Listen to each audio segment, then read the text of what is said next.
Hi, I'm Todd Henderson. Today we're going to install the Havoc HS3 steps on this 2009 to 14 F-150 SuperCrew with a 5.5 foot bed.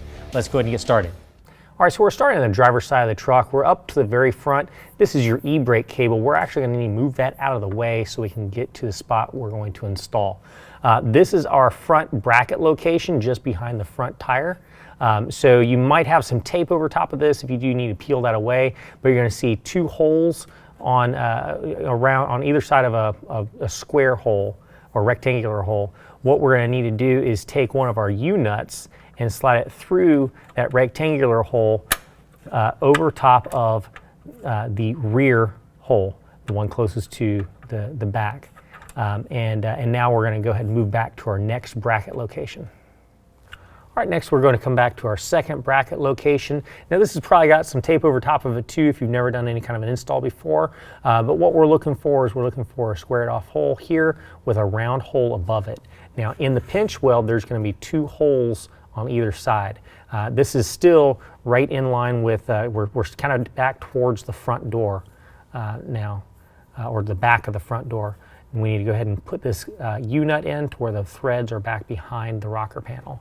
So we're going to slide it in like so and let it clip into place.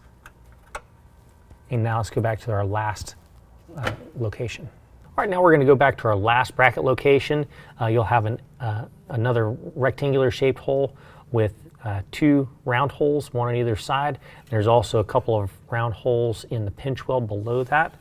We're going to go to the rear round hole in the rocker panel, and we're going to install our U-nut in that place right there. Let it click in place, and now we can go ahead and line up the bar. Now to get the bracket in place, we're going to go ahead and move that e-brake cable again, raise it up, and make sure our slotted hole is lined up to our U-nut. And we're going to want to loosely thread a gold-colored bolt, lock washer, and flat washer into that location. And while we're holding it in place, we're also going to want to go ahead and grab one of our provided hex bolts. It's a black bolt with an Allen wrench head on it. And then we're also going to have a flat black washer that goes up through the bottom of the rocker panel, up, or bottom of the pinch weld, up into the bracket. And on top of that, we're going to place a gold washer and one of our nylock nuts. We're just going to get that on there finger tight for right now.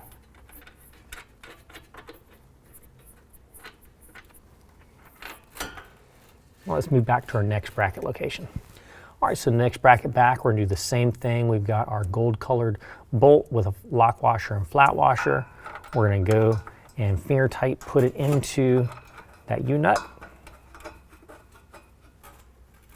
And then from the bottom, again, we're going to take our black hex bolt with a flat washer, go up through the bottom of the pinch weld, and top that off with a gold flat washer and then a nylock nut. And again, just going finger tight.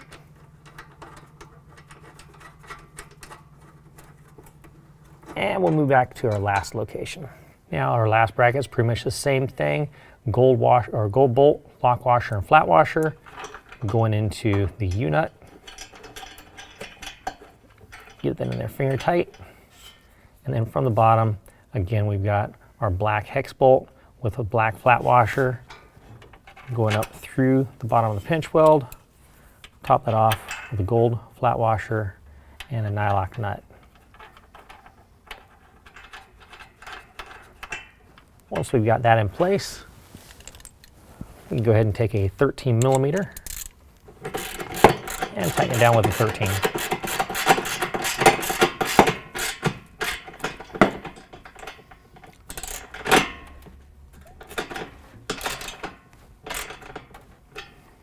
All right, now for the bottom, we're going to go ahead and put a 5 millimeter Allen head into the bottom and then tighten down with a 13 millimeter on the top.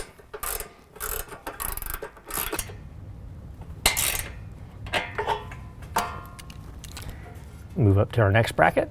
For our center bracket, again, we're going to tighten that down with a 13 millimeter up top.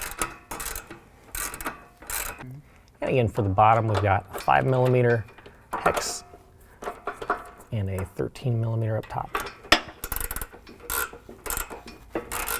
And again, we're going to move our e-brake cable out of the way so we can tighten up this 13mm up top. And our 5mm hex on the bottom with the 13mm up top. Tighten that down as well. Now, passenger side is going to be a little easier just because you won't have the e-brake cable in the way, but we'll repeat the exact same process as on the passenger side. Well, that concludes the installation. If you have any questions, call the experts. We're here to help you out.